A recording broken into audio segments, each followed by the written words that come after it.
président du Front social des indépendants républicains. Bonsoir, Monsieur le Président. Bonsoir, cher ami. Alors, première question, comment se porte votre parti politique, le FCR? Je ne dirais pas très bien. Nous avons quelques petites difficultés de fonctionnement liées à la précarité de nos moyens, mais nous faisons avec. Comment nous nous portons? Donc relativement bien. Nous avons certaines bases qui sont arrimées aujourd'hui en attendant le processus électoral. Malheureusement, l'élan a été encore une fois cassé par les turpitudes de la Commission électorale nationale indépendante.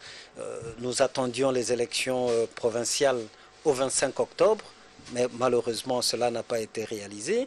Donc nous continuons à affûter nos armes pour attendre les échéances démocratiques et y participer. Alors, les échéances électorales et démocratiques, vous allez y participer, c'est bien, mais à l'heure actuelle, il y a le dialogue politique en vue en République démocratique du Congo. Est-ce qu'il y a nécessité ou opportunité d'un dialogue en ce moment en République démocratique du Congo, selon votre formation politique? Bon, de manière fixée, on ne peut parler de l'opportunité qu'en connaissant la thématique, en essayant de fixer l'objet du dialogue. Il faut que nous apprenions d'abord à démystifier certains paradigmes. Le dialogue relève de l'essence même de toute société. Lorsque vous constatez que vous avez une préoccupation, la meilleure façon de faire, c'est de réunir toutes les forces vives et de réfléchir ensemble. Donc, entreprendre une série d'échanges pour arriver à un modus vivendi. Et c'est l'idéal de chaque dialogue au sein de la société. Celui qui est envisagé ne sera pas le premier en République démocratique du Congo, et je voudrais bien dire que ça ne sera pas non plus le dernier. Donc il y a eu la table ronde, il y a eu Tananarive, il y a eu le Luabourg, il y a eu sous peu Sun City, et même les concertations nationales, tout dépendait... Donc il ne sera pas un dialogue des trop, selon vous?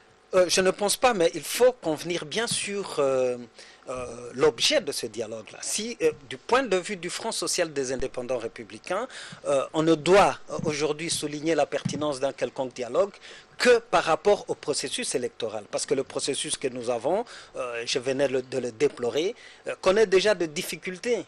Première chose, le gouvernement dit qu'il n'a pas de moyens pour financer les élections. C'est cela la rengaine que nous suivons. Or, lorsque nous prenons le processus, enfin le schéma électoral, qui doit être étalé sur 5 ans, gérer ce pouvoir. Donc, on pouvait, avec un minimum de volonté politique, trouver de moyens pour financer les élections. Mais nous sommes là, devant... oui, mais il y a une situation de fait. Aujourd'hui, il faut bien regarder, il faut bien se regarder devant le miroir. Donc, c'est ce qui justifie que la classe politique prenne ses responsabilités pour regarder cette situation, affronter cette situation qui est une réalité. Les élections qui devraient se passer au mois d'octobre n'ont pas été tenues pour cause.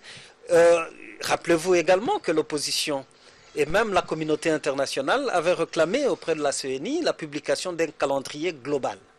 Ce calendrier a été publié, assorti de certaines contraintes. Est-ce qu'à ce jour, sommes-nous rassurés que toutes ces contraintes-là ont été levées pour que nous puissions avoir 2 élections? Il y a un autre défi à relever, c'est la crédibilisation de notre processus électoral et avoir des élections transparentes et apaisées. Rappelez-vous qu'au lendemain des élections 2006, Kinshasa était presque à feu et à sang. Rappelez-vous, après 2011, des contestations fusaient de partout. D'ailleurs, le président de la Commission électorale nationale indépendante de l'époque a même promis d'éventrer le BOA. Nous continuons à attendre pour besoin de l'histoire, parce que l'histoire va juger cette classe politique. Cela suppose qu'il y avait de la difficulté. Il faut qu'on arrive maintenant à avoir quand même des élections où une démocratie pas octroyée, pas alambiquée, mais une véritable démocratie. Donc selon vous, comme matière, pendant le dialogue, d'abord le processus, tout ce qui est lié au processus électoral. Et ce qui justifie davantage cette position du Front social des indépendants républicains, c'est aussi le droit de chaque citoyen de pouvoir jouir de ce droit civique et politique. Il y a toute une catégorie de nouveaux majeurs, la tranche d'âge de 18 à 22 ans, qui insidieusement est en passe d'être exclu des échéances électorales, faute d'être enrôlé. ce n'est pas croyable. Personne ne doit s'octroyer ce droit-là.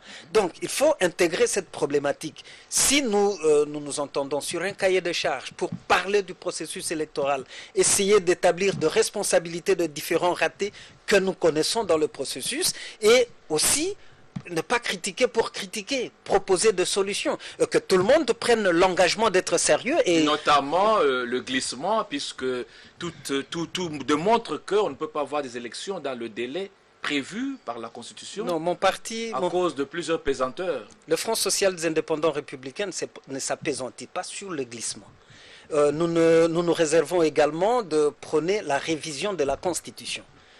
La Constitution, nous la prenons comme étant la mère de notre République. Et il faut absolument avoir beaucoup plus de pudeur pour ne pas violer sa propre mère. Et même la Bible dit, vous violez votre parent, vous aurez de la malédiction. Donc nous devons respecter la Constitution. Mais ici, nous avons un sérieux problème de notre processus électoral qui est en difficulté. Moi, je plains un peu certains compatriotes qui ont une sorte de manichéisme destructeur, qui relèvent de l'opposition, qu'ils m'en excusent, ou ils ne veulent pas venir à la table de négociation, au dialogue, pour parler de ce processus-là. Demain, c'est le peuple congolais qui va incriminer ses compatriotes de pouvoir favoriser le glissement.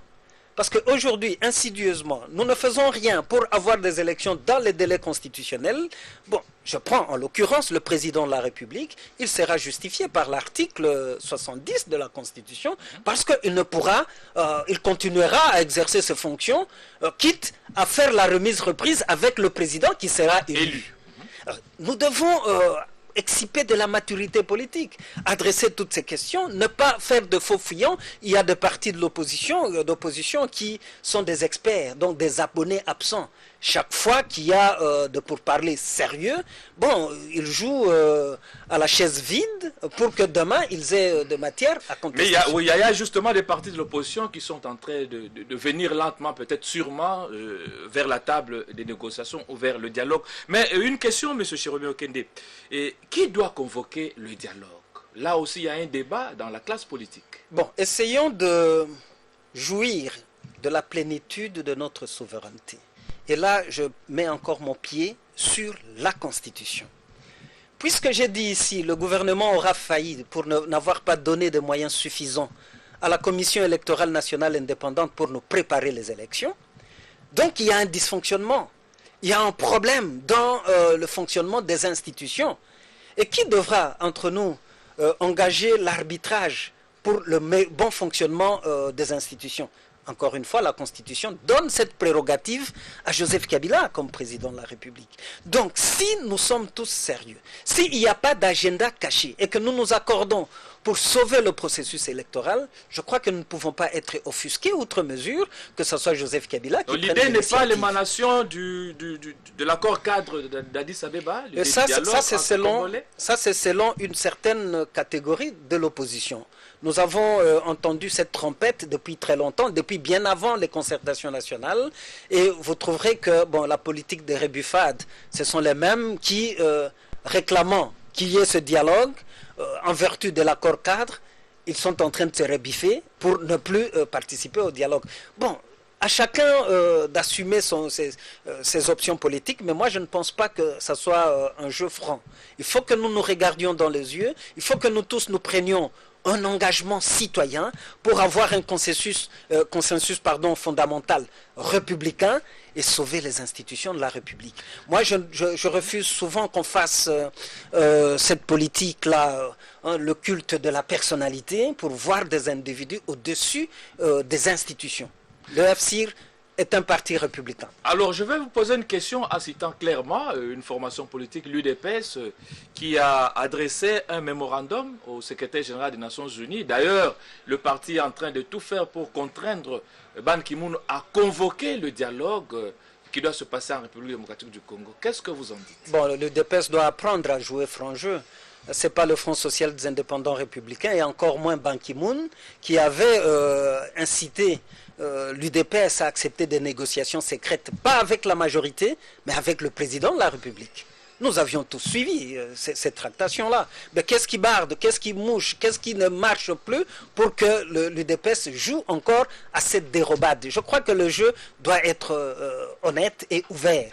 Qu'on se retrouve ensemble, qu'on regarde le problème le plus essentiel qui se pose dans notre marche démocratique. Le vœu du peuple congolais, c'est d'avoir des élections apaisées, des élections transparentes et réellement démocratiques. Le vœu du peuple congolais, c'est de crédibiliser ce processus-là pour qu'il n'y ait pas de gens qui truandent le suffrage du peuple au niveau de la Commission électorale nationale indépendante. Cela revient à dire qu'aujourd'hui, lorsque on voit les enjeux politiques, même l'indépendance de cette commission est sujette à caution. Honnêtement, est sujette à caution lorsqu'il y a des forces politiques qui sont en train de se livrer à des batailles, disons, à mort au sein de la société, de la commission. Ma foi, il y a toutes les raisons possibles de douter de son indépendance. C'est des questions essentielles dont il faut parler. Alors, le dialogue politique en République démocratique du Congo, est-ce que ça ne sera pas Sun City Bus? On a vu, Sun City Bis plutôt, on a vu à l'époque, Sun City a débouché sur la formule 1+4 et puis on a géré collégialement le pays et on s'est partagé le pouvoir. Est-ce qu'il n'y a pas cette crainte par rapport à... Non, mon cher ami Jacques, je crois que chaque forum doit être placé dans son contexte. Sun City, quel était le contexte de l'époque? Le Congo était balkanisé de fait.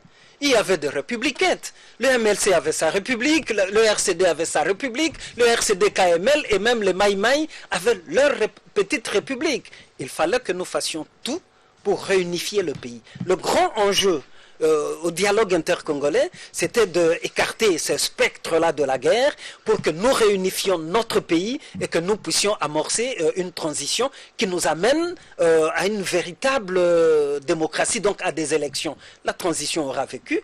Et bien entendu, aujourd'hui, on peut gloser sur le 1+4. Mais c'était la formule inespérée qui nous a permis, au moins, malgré tout, de traverser cette rampe extrêmement difficile. Cette fois-ci, ça sera peut-être 1+3 ou 1+6. Je ne sais pas. Moi, l'ingéniosité congolaise va peut-être trouver d'autres formules. Je ne sais pas. Je sais qu'il y a des politiciens opportunistes qui n'iront dans ces dialogues-là, le cas échéant, que pour lorgner des postes. Et cela, il faut les décourager. Nous ne devons pas faire de cet enjeu pour le dialogue, le débat autour du processus électoral, une occasion pour que les gens se distribuent, se positionnent politiquement. Et très souvent, nous avons toujours vu ceux qui ont eu l'injure facile vis-à-vis de Joseph Kabila, aussitôt qu'on leur tend un poste, ils deviennent beaucoup plus angéliques pour encenser Kabila que même les kabylistes.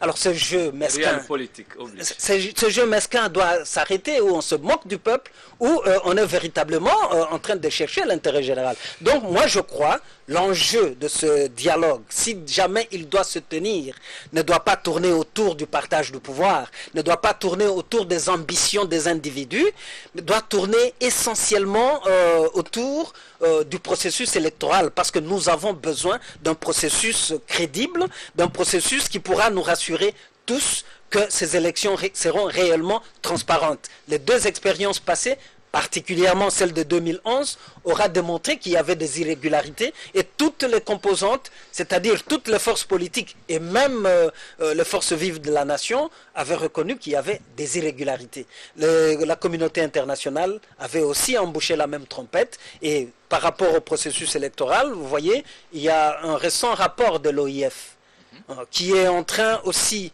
de stigmatiser le manque de fiabilité dans, comment on appelle, la banque de données, le fichier électoral. Donc, nous devons nous rassurer davantage. Il ne faut pas qu'il y ait encore trop de doublons pour tricher. De morts qui seront électeurs demain, non, ce n'est pas bon et ça ne crédibilise pas notre processus démocratique. Voilà, merci beaucoup, Chérubin Okende. Merci, vous êtes le président du Front social des indépendants républicains. En tout cas, vous donnez la position de votre parti politique par rapport au dialogue qui pointe à l'horizon. Merci d'avoir participé à cette tranche. 2 heures de news. Merci bien. Et 2 heures de news, mesdames et messieurs, qui se poursuit. On va une fois de plus marquer une pause avant de retrouver sur ce plateau M. Steve Mbikaï. À bientôt.